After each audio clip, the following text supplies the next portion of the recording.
Salam, salam saudaraku terkasih, dimanapun saudara berada, kembali lagi bersama saya untuk sama-sama kita merenungkan firman Tuhan. Tema pada kesempatan kali ini adalah iman yang tulus ikhlas. Nah, dalam kesempatan kita kali ini akan saya ambil di dalam 1 Timotius pasalnya yang pertama, ayatnya yang kelima. Tujuan nasihat itu ialah kasih yang timbul dari hati yang suci dan hati nurani yang murni dan dari iman yang tulus ikhlas. Saudara terkasih, ada yang bertanya kepada saya bahwasannya, Bang, kenyataan hidup seringkali tidak sesuai dengan harapan kita. Bagaimana kita bisa belajar ikhlas, Bang? Menerima sesuatu yang tidak sesuai dengan harapan kita. Saudaraku terkasih, saya cuma bisa menjawab, ya, kita selalu diberi dua pilihan untuk setiap kenyataan yang kita hadapi dan terjadi pada kita. Dua pilihan itu adalah menolak dengan keras atau menerimanya dengan ikhlas. Ya, setiap pergumulan saudara dan setiap masalah dalam hidup saudara itu punya pilihan. Saudara bisa menolaknya atau menerimanya dengan ikhlas. Tapi ketahuilah, ya, penolakan atau penerimaanmu itu sangat berpengaruh untuk mengubah kenyataan. Saudaraku terkasih, penolakanmu akan membuat kenyataan itu menjadi tidak bermanfaat, ya.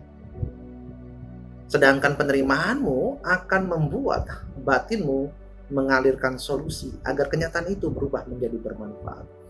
Jadi setiap pergumulan saudara, masalah saudara, bisa saudara tolak dengan keras. Nah, bagaimana saudara menolaknya?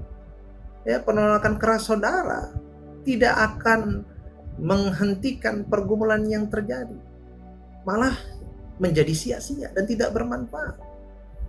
Ya. Jadi pilihan kedua cuma satu, ya, menerimanya dengan ikhlas. Ya, menerimanya dengan ikhlas. Jalani pergumulan saudara, masalah saudara, nggak perlu ngomel-ngomel, bahkan menggerutu setiap saat. Nggak bermanfaat, ya, nggak bermanfaat. Saya selalu bilang kalau kita sedang ada pergumulan, maka itu adalah ujian. Ya, nah kalau ujian itu, kalau kita dulu pernah sekolah, ya, bahwasannya kalau ada ujian ada tulisan sedang ujian, jangan berisik. Nah, kita diam aja, terima aja dengan ikhlas.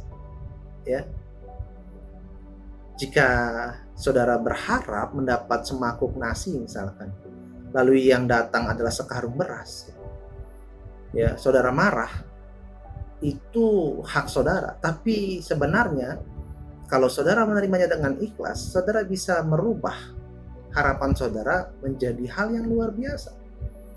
Saudara minta semangkuk nasi, tapi yang datang sekarung beras. Saudara marah karena nggak ada nasi, yang ada beras. Capek, harus masak dulu. Tapi bayangkan, saudara sebenarnya dikasih sama satu karung beras. Sekarung beras loh. Ya, jika saudara menerimanya dengan ikhlas, maka saudara bisa masaknya perlahan, sabar. Maka bukan hanya semangkuk nasi yang saudara dapat, bermangkuk-mangkuk nasi saudara dapat. Ya, kita boleh marah-marah, tapi beras itu tidak akan berubah, ya, menjadi nasi kalau saudara marah-marah terus.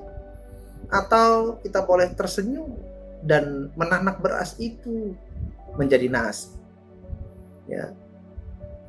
Nah, saudara bisa mengubah kenyataan, ya, di awal menjadi sesuatu yang saudara harapkan. Kenyataan awal saudara tidak mendapatkan nasi, tetapi karena Anda ikhlas, saudara ikhlas menerima sekarung beras itu, maka saudara sudah mengubah kenyataan yang di awal saudara mendapatkan hanya beras bukan nasi, namun kenyataannya saudara menerima dengan ikhlas dan sabar menjadi bermangkuk-mangkuk nasi. Nah, saudaraku terkasih, maka belajarlah melihat manfaat di balik sebuah kenyataan. Di situ saudara akan bisa menerima dengan ikhlas setiap kenyataan yang hadir. Ya, saudara bisa banyak sekali belajar dalam pergumulan dan masalah yang saudara hadapi. Respon Anda menentukan itu. Ya, terimalah dengan ikhlas. Saudaraku terkasih, kehidupan ini memang tidak dirancang untuk orang yang tidak ikhlas. Banyak sekali karakter atau sifat-sifat kita yang bisa membuktikan atau menjadikan kita tidak ikhlas. Ya, contoh sifat pesimis itu adalah bentuk kita tidak ikhlas berharap. Ya, karena kita pesimis. Mengeluh adalah tidak ikhlas dalam bersyukur. Malas tentunya itu tidak ikhlas ya berupaya. Bahkan ada juga yang menunda adalah tidak ikhlas menghargai waktu. Ya. Marah-marah ya, adalah tidak ikhlas bersabar. Berkhianat adalah tidak ikhlas menghormati kepercayaan.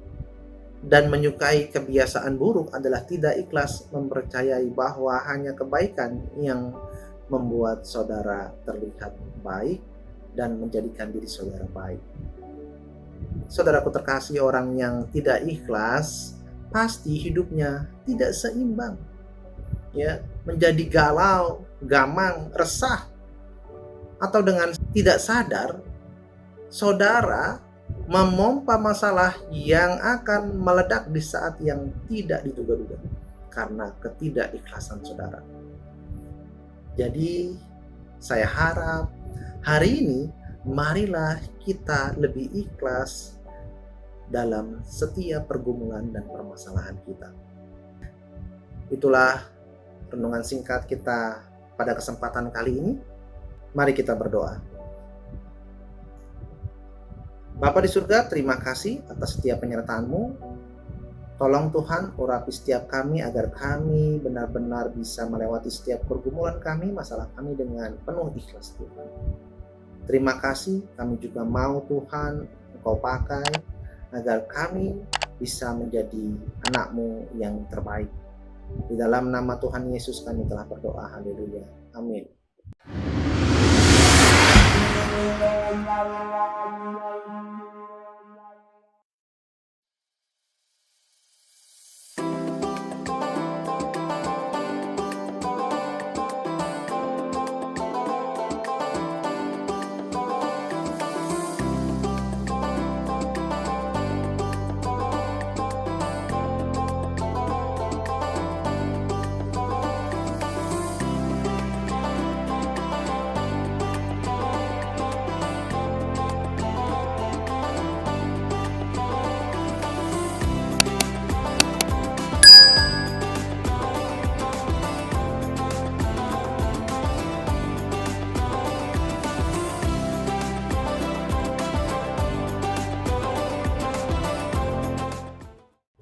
Saudaraku terkasih, bila mana saudara merasa diberkati dengan video ini, silahkan sebarkan dan bagikan video ini ke orang-orang terdekat saudara. Terima kasih, Tuhan Yesus memberkati. Salam.